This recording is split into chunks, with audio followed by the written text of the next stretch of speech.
रामचरितमानस सप्तम सोपान।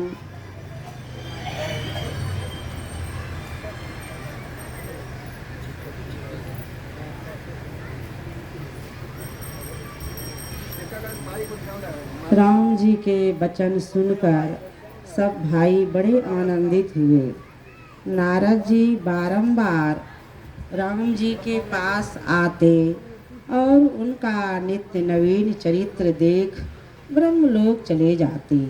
ब्रह्मा जी उनके मुख से राम जी का गुण कीर्तन सुनकर बहुत सुखी होते और उनसे बारंबार गुणगान करने को कहते थे। जीवन मुक्त ब्रह्म परा चरित सुनहि तजी ध्यान। जे हरि कथा न करहि रति तिन्हके ही पाषाण। ब्रह्म पद के आगे तक पहुँचे हुए जीते जी मोक्ष प्राप्त किए हुए महापुरुष संत भी समाधि छोड़कर चरित्रों सत्संग के वचनों को सुनते हैं। जो हरि कथा में प्रेम नहीं करते उनका हृदय पत्थर है। एक बार राम जी ने अपनी सभा में गुरु ब्राह्मणों और पुरवासियों को बुलाया और आदर से बिठाकर नम्र भाव से कहने लगे।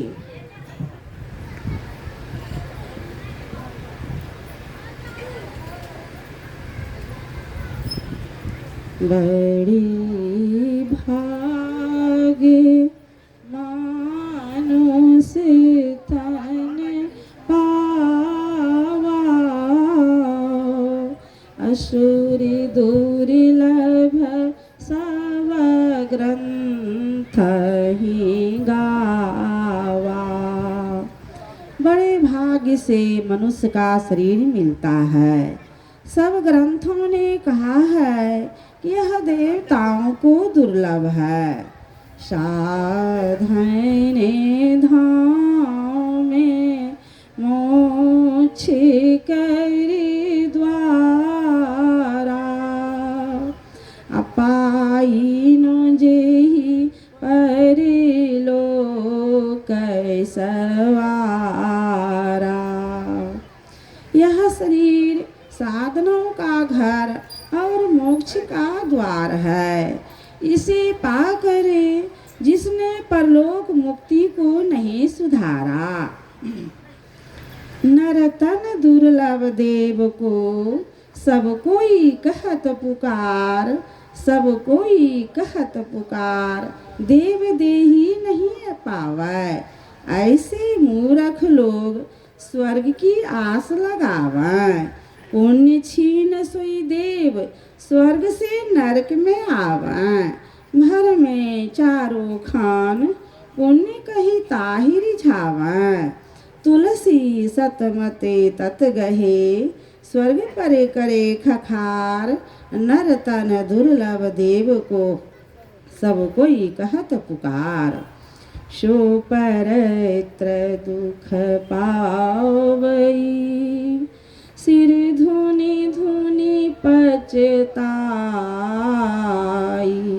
काल ही कर्म ही ईश्वर ही मिथ्या दोष लगाई। वह परलोक में दुख पाता है। सिर धून धून कर पछताता है और काल कर्म तथा ईश्वर को झूठ ही दोष लगाता है। यही तने कर फली विषयनो भाई। स्वर्ग स्वल्प अंत दुखदाई। हे भाई, इस इस शरीर का फल विषय रूप रस गंध स्पर्श और शब्द का भोगना नहीं है। स्वर्ग यदि प्राप्त कर सके तो वह भी थोड़ा ओछा और अंत में दुख देने वाला है। नरे तैनु पाई विषय मन दीहि पलटी सुधाती सठ विषय लेहि। जो मनुष्य का शरीर पाकर विषय में मन लगाते हैं वे मूर्ख अमृत से बदलकर विष लेते हैं। ताही कबहू भल कहाई न कोई अगुंजाग्राई परस मनि खोई। उसे कभी कोई अच्छा नहीं कहता जो पारस मणि खोकर करजनी गुंची लेता है। आ कैरी चारी लच्छी 84 अजोनि भ्रमति यह जीवय विनाशी। फिरते सदा माया कर प्रेरा अकाल कर्म स्वभाव गुण घेरा। चार खानियाँ अंडज पिंडज उष्मज और अंकुरज में 84 लाख जोनियाँ हैं। यह अविनाशी जीव उनमें माया की प्रेरणा से काल कर्म स्वभाव और गुण के घेरे में रहकर सदा भटकता फिरता है। कबहू करी करुणा नरि देहि देतई सविनो हेतु स्नेहि। वो कारण ही स्नेह करने वाले ईश्वर कभी दया करके जीव को मनुष्य का शरीर देता है। नरे तनु पाई विषय मन देहि पलटी सुधाते 28 नर तन भववारिधि कहवेरो सनमुख मरुते अनुग्रह मेरो। मनुष्य का शरीर संसार रूपी समुद्र पार करने के लिए नाव है और मेरी कृपा अनुकूल वायु है। करन धार सद गुरु दृढ़ नावा दुर्लभ साज सुलभ करी पावा। इस दृढ़ नाव के मल्लाह सदगुरु हैं। ऐसा दुर्लभ साज मनुष्य को सहज ही में प्राप्त है। जो न तरई भव सागर नर समाज यस पाई सुकृत निंदक मंदमती आत्महन गति जाई।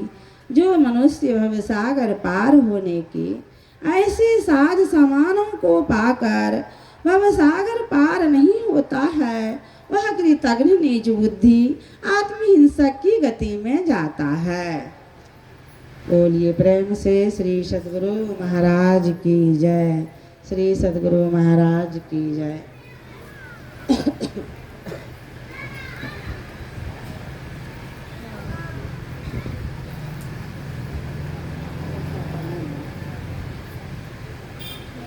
बोलिए प्रेम से श्री सद्गुरु महाराज की जय।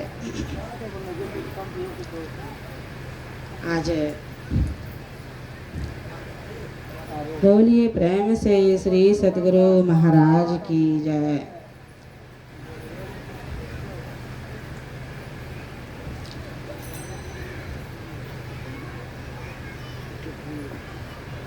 महाराज सद्गुरु हैं राजन को राजा, हैं जिनकी कृपा से सरै सर्व काजा। बने ई परम गुरु नमामि नमामि नमामि नमामि नमामि। बोलिए प्रेम से श्री सद्गुरु महाराज की जय। परम पूज्य सद्गुरुदेव के जुगल पावन चरणों में अनंतवार नमन। पूज्य हमारे स्वामी श्री गुरु स्नेही पूज्य आशुतोष बाबा के चरणों में कोटि सह नमन।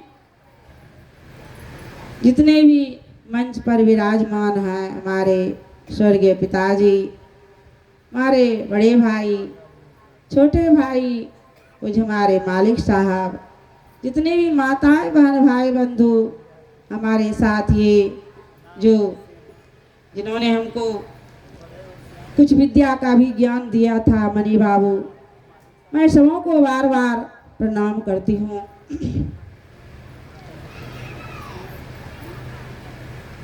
आज हम लोग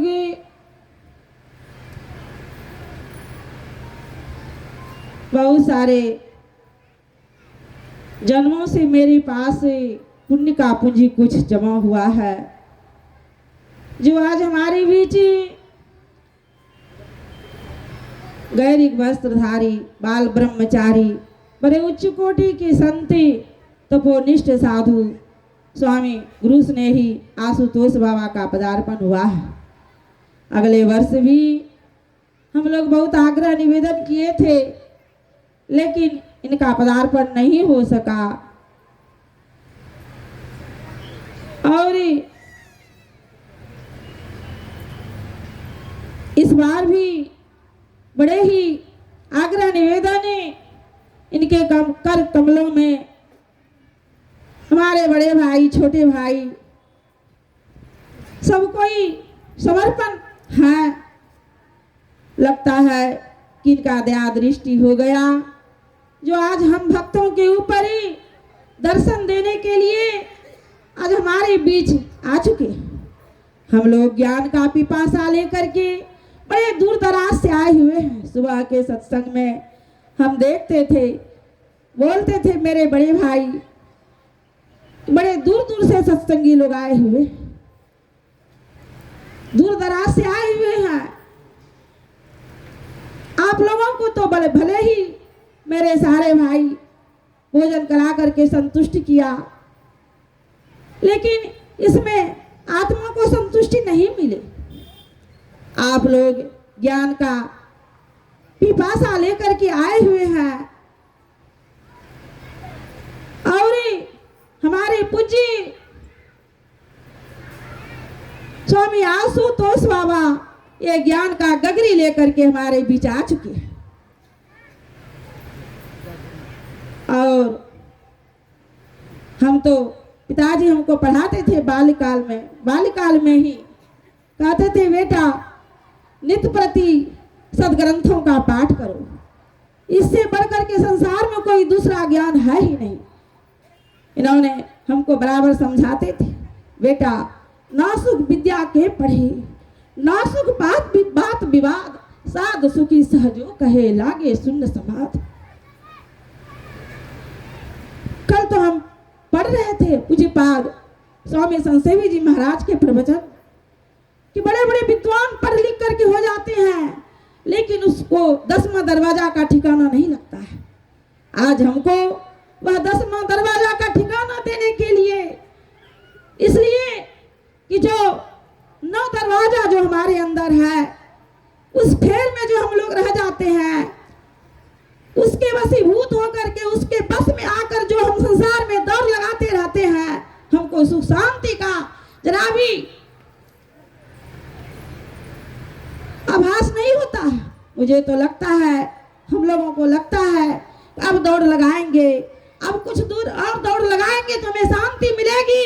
लेकिन दौड़ते दौड़ते संसार में दौड़ते दौड़ते मेरा सारा दांत झड़ जाता है, मेरा आंख अंधा हो जाता है, मेरे पैर थकित हो जाते हैं, मेरा शरीर कमजोर हो जाता है, लेकिन सुख शांति का जरा भी अनुभव नहीं होता है।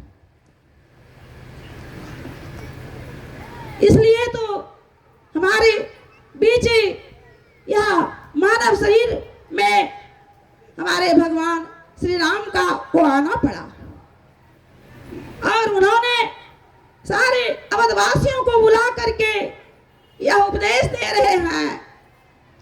यहाँ तो प्रजा लोगों का मंगलमय है ही, मैं हूं तो इन लोगों का मंगलमय है, लेकिन इस शरीर से जो निकल जाएंगे, इस शरीर से निकलने के बाद वहां भी सुख हो, वहां भी यह जीवन मंगलमय हो, इसके लिए हमारे भगवान श्री राम पुरवासियों को कहा, सबों को इकट्ठा करके जिस तरह से आज हम लोगों को एक दिन वह देखना, एक दिन वह दिन था कि आप लोग स्वर्ग पूज्यपाद नेपाली बाबू का आवाज सुनते थे।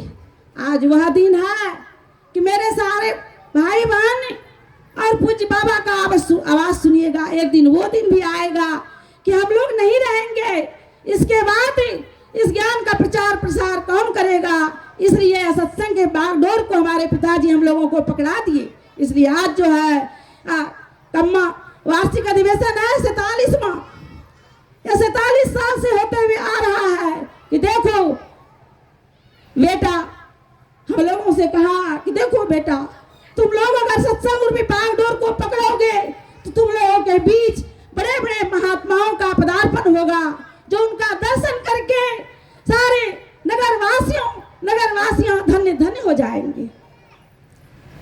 हम लोगों को कितना अच्छा अवसर प्राप्त हुआ है। आज अभी आप लोग सुन रहे थे कि भवसागर से पार होने के लिए परमात्मा ने हमको सारा साज सामान दे चुके हैं। और कौन सा सारा साज सामान है? यही शरीर, यह शरीर साज सामान मिला है। साधन धाम मोक्ष कर द्वारा, यह शरीर साज सामान है परमात्मा के पास जाने का, परमात्मा का दर्शन करने का, परमात्मा से मिलने का। लेकिन हम लोग जो उस तरफ नहीं जा रहे हैं, उस तरफ हम कैसे जाएंगे और कैसे चलेंगे? वह जुक्ति, वह विधिवत, वह पंचशील का पालन करने के लिए पालन करके और 5 चीजों का त्याग करके हम लोगों को आज उपदेश देने के लिए आए हुए हैं पूज्य स्वामी आशुतोष बाबा। बड़े ही तपोनिष्ठ साधु हैं और इनकी त्याग और तपस्या हम क्या कहेंगे। जिस वक्त में मेरे छोटे छोटे बच्चे थे, वह अभी तो बड़ा लड़का टीचर है, उस वक्त में डेगा डेगी देता था। जब हम आश्रम गए थे लेकर के उनका नामकरण करवाने के लिए, तो हमें बाबा लोग फटकार करके भगा देते थे, जाओ इतना छोटा बच्चा का नाम नहीं रखा जाता है। लेकिन देखे 2 दिन से हम रहते रहते जब वहां पर उब गए तो सोचे अब चले जाएंगे नैहर, इसलिए कि मेरा घर गंगा कोसी पार है, उस पार से नहीं आ पाएंगे। जैसे ही सोचे निराश होकर के जा रहे थे, पूछिए हमारे महर्षि संत सेवी परमहंस जी महाराज ने, इस गुरु ने ही आशुतोष स्वामी आशुतोष जी को पुनः इन्होंने आदेश दिया कि जाइए, एक जो है महिला आई हुई है, वह गेट से बाहर हो चुकी है, अब वह चली जाएगी, उसको बुला करके लाइए। और हमको बुलवाए पूज्य आशुतोष बाबा के द्वारा और उनका नाम रखा महर्षि संत सेवी जी महाराज ने। ऐसे हमारे महर्षि संत सेवी जी महाराज थे, भक्तों की मन की बातों को समझने वाले थे। ऐसे कई एक बार भक्तों को उन्होंने या प्रभावित करने के लिए, अपने तरफ लाने के लिए इन्होंने अपनी कृपा करके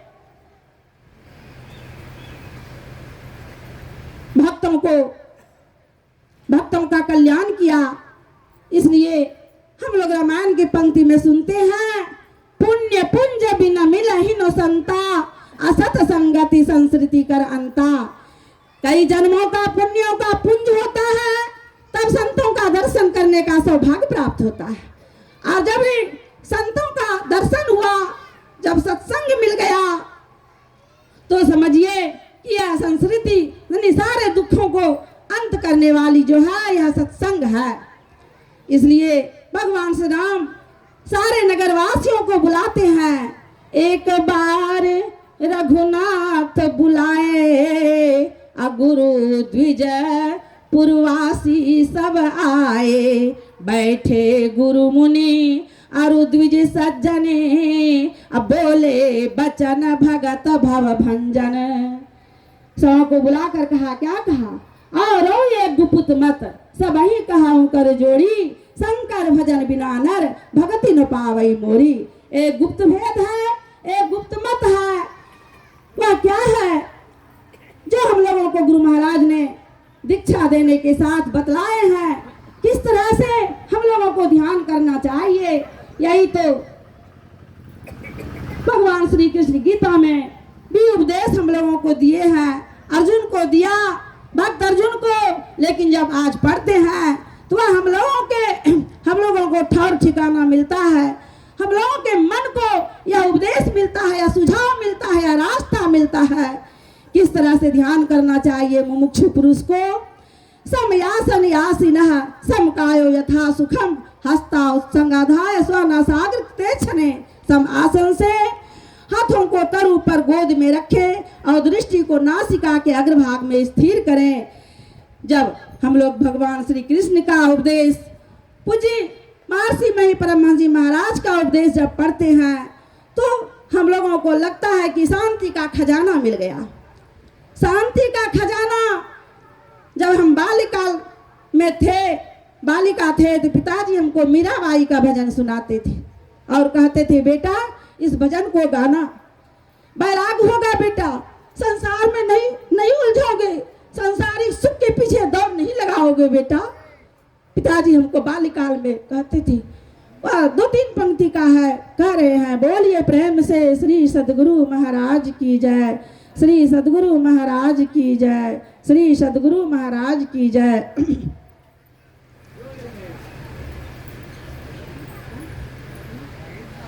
बोलिए प्रेम से श्री सद्गुरु महाराज की जय, श्री सद्गुरु महाराज। मारी पकड़िए, मारी।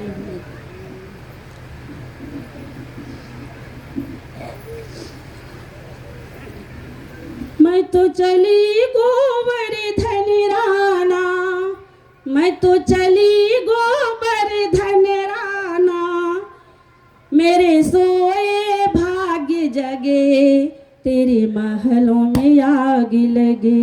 राना जी तेरे महलों में आग लगी।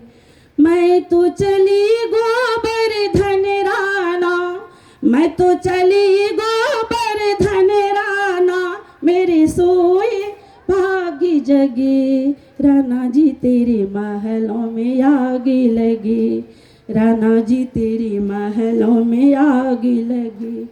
घास फूस की कुटिया बनाऊंगी, घास फूस की कुटिया बनाऊंगी, सावरिया कबा में मंदिर बनाऊंगी, सावरिया कबा में मंदिर बनाऊंगी।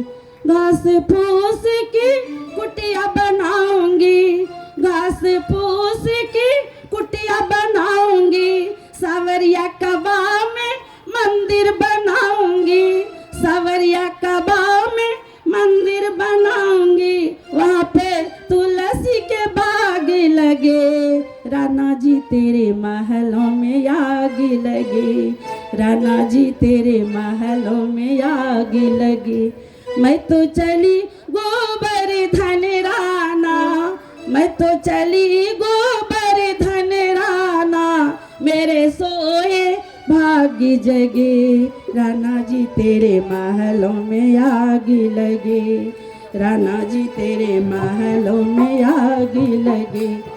मैं तो चली गोवर्धन राना, मैं तो चली गोवर्धन राना, मेरे सोए भाग्य जगे। राना राणा जी तेरे महलों में आग लगे, राणा जी तेरे महलों में आग लगे, राणा जी तेरे महलों में आग लगे।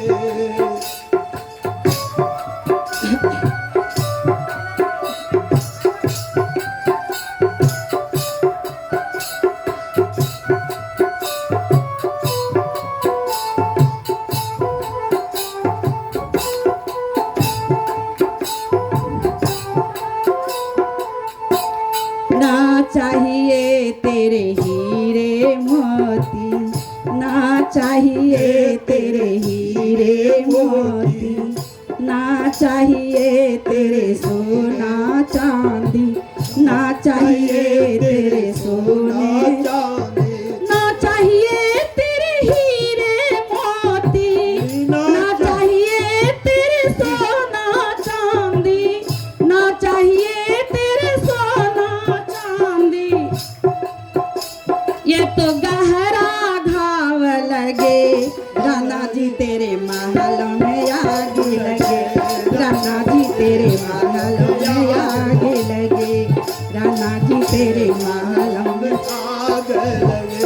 मैं तो चली गोवर्धन राणा, मैं तो चली गोवर्धन राणा, मेरे सोए भाग्य जगे, राणा जी तेरे महलों में आग लगे, राणा जी तेरे महलों में आग लगे, राणा जी तेरे महलों में आग लगे। गोविंद जी का नाम जपूंगी, राधे राधे श्याम रटूंगी, गोविंद जी का नाम जपूंगी, राधे राधे श्याम रटूंगी, गोविंद जी का नाम जपूंगी, गोविंद जी का नाम जपूंगी, राधे राधे श्याम रटूंगी, चाहे गहरा दाग लगे, राणा जी तेरे महलों में आग लगे, राणा जी तेरे महलों में आग लगे। राणा जी तेरे महलों में आग लगे, राणा जी तेरे महलों में आग लगे, राणा जी तेरे महलों में आग लगे। मैं तो चली